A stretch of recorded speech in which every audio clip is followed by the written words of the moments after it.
Buenas tardes, días y noches. Este es un podcast con Carla Romina Muller y vamos a abordar consumos problemáticos. Bueno, Trini, muchas gracias por el espacio. Es una linda temática que has elegido para trabajar. Sí, estoy trabajando en consumo problemático ya hace 1 año y medio y en lo que te pueda ayudar o despejar alguna duda. ¿Qué son las drogas? Las drogas son sustancias, básicamente. Son sustancias que introducidas en el cuerpo humano provocan modificación, tanto a nivel conductual como neuronal. Y tenemos drogas legales y drogas ilegales. Las legales, básicamente conocidas como el cigarrillo, el tabaco, Claro. y el alcohol. Y las ilegales, marihuana, cocaína, heroína, y cada vez vienen saliendo muchísimas más. Claro. Bueno, ¿por qué se considera que es un consumo problemático? El consumo problemático se diagnostica de esa manera a raíz de una dependencia que tiene la persona hacia el consumo, ya sea cocaína o sea alcohol, por ejemplo. Dependencia me refiero a que no puede pasar ni un solo día sin consumir básicamente todo el día. Claro. Si consumimos en un solo momento del día, ya teníamos un abuso. Pero al tener una dependencia, la persona no puede, no pasa por su cabeza otra cosa que no sea el consumo. Claro. Y se genera la problemática a raíz de que está interrumpiendo con su vida social, económica y su salud, que se va cada vez perjudicando más. El consumo trae muchos problemas cardíacos, por ejemplo, y una sobredosis puede ser mortal. Y hablando más, centrando más en eso, en empezar a consumir, ¿cuáles son los mitos o qué se le llama mitos a la droga? Socialmente hablando hay muchos mitos y hay muchos también prejuicios. Claro. La sociedad no está preparada para hablar sobre estos temas. Y a nivel familiar, del entorno, de la persona que está con esta problemática, tiene esos mitos de decir que, bueno, la droga legal es menos nociva que la ilegal, por ejemplo, porque por algo es legal, claro, y es un error. Hoy por hoy se ha comprobado científicamente que la marihuana es menos nociva que el tabaco, por ejemplo, y eso es un error. Y por falta de conocimiento se generan estas situaciones. Claro, dudas. Uh-huh. ¿Qué espacio físico o simbólico que falta para abordar el tema con más humanidad? Muchísimos.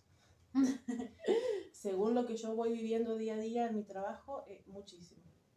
Faltan muchos dispositivos que se dediquen más a la contención familiar, por ejemplo. Hay muchos tratamientos en los pacientes que no tienen buen resultado porque por más que se trabaje en un equipo interdisciplinario, haya un abordaje, una contención profesional, si esto no se continúa en el domicilio, es muy poco probable que haya un éxito, porque la persona está muy deteriorada, no tiene voluntad, no tiene motivación y siempre va a estar necesitando de esa guía y contención.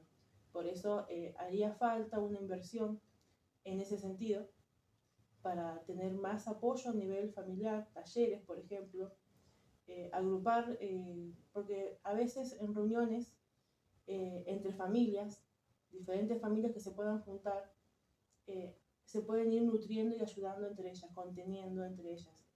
Pero si no hay un espacio que los reúna, es muy difícil.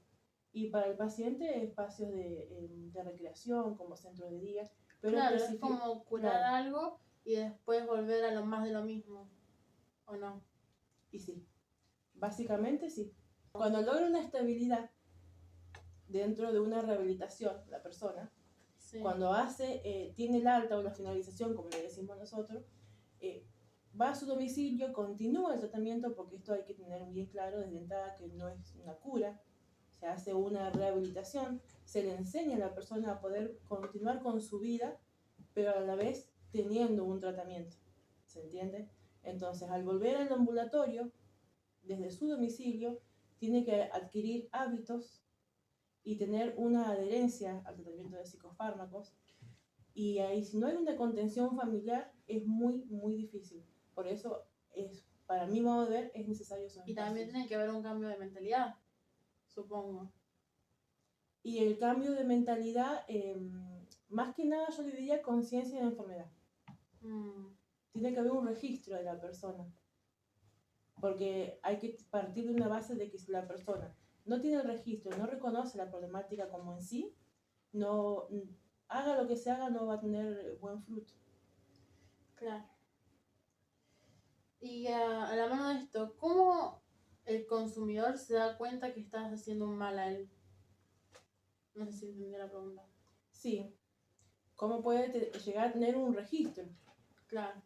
Porque el daño, cuando la persona tiene un registro y pide ayuda, es porque ya perdió todo. Y en muchos casos terminan en situación de calle. Porque pierde la familia, pierde el trabajo, empieza a tener esta dependencia que hablábamos al principio, empieza a vender lo poco que tiene, incluso hasta delinquir, robar, para poder abastecer esa demanda y esa dependencia que tiene. Entonces se encuentra en una situación quizás con sobredosis o una internación de emergencia, y cuando recuperan a la persona, el equipo médico, ahí se da cuenta que necesita ayuda. ¿Y cómo la familia ayuda al paciente si no sabe cómo tratar al paciente?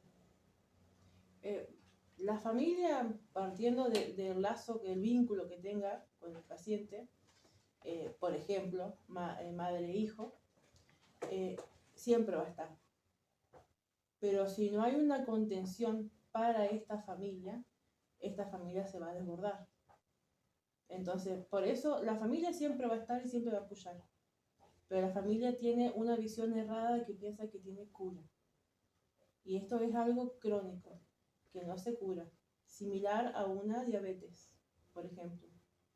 Entonces, por eso es importante la psicoeducación en la familia, para que comprendan la enfermedad, la importancia de la misma, y que no guiarse por lo que nos hace, porque hay que tener en claro que no nos lo hace a nosotros, no te lo hace a vos, se lo hace a él mismo. ¿Por qué? Porque tantos años, porque estamos hablando de un nivel de persona adictiva de años, Claro. no es que va a caer a una rehabilitación o va a pedir ayuda al año, porque ahí está el periodo de negación, en los mitos que hablábamos al principio. Claro, sí. Entonces, al pasar años, ya tiene un deterioro cognitivo muy importante. Entonces, si la familia no entiende a lo que se está enfrentando, es muy difícil que pueda acompañar sin desbordarse. ¿Y esto viene de la mano a las estrategias de ayuda, o no? ¿Para quién? ¿Para la familia o para el paciente? Para el paciente. Por eso es importante la psicoeducación. Porque el paciente en rehabilitación se le brindan muchísimas herramientas y estrategias. Porque lo aborda. No. Hay talleres familiares, pero lo que pasa es que la familia a veces lleva al paciente a rehabilitación como sacándoselo de encima. Y después no continúa con los talleres familiares, donde ahí se le intenta dar una explicación básica para poder continuar y apoyar, al menos en el proceso de internación. Pero bueno, por eso hace falta mucha psicoeducación. Yo diría que desde la escuela. Psicoeducar al adolescente. Claro, sí. Que básicamente el consumo empieza en la adolescencia y no empieza de la nada. ¿Esto acompaña a problemas de salud mental? No necesariamente, pero sí el consumo genera un cambio neuronal. ¿Por qué? Porque altera la dopamina, que es un neurotransmisor. Esta dopamina te da un placer excesivo.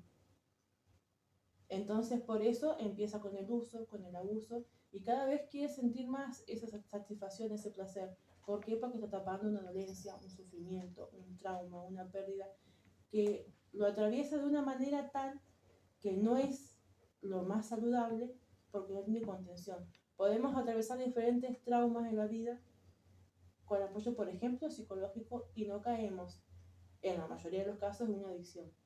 Pero al ver algo de base en el núcleo familiar, por ejemplo, que es lo que pasa la mayoría de las veces, y no se le presta atención a esa persona, que es siempre la más vulnerable y es la que hace el síntoma, y terminan tapando ese sufrimiento con sustancia. Claro.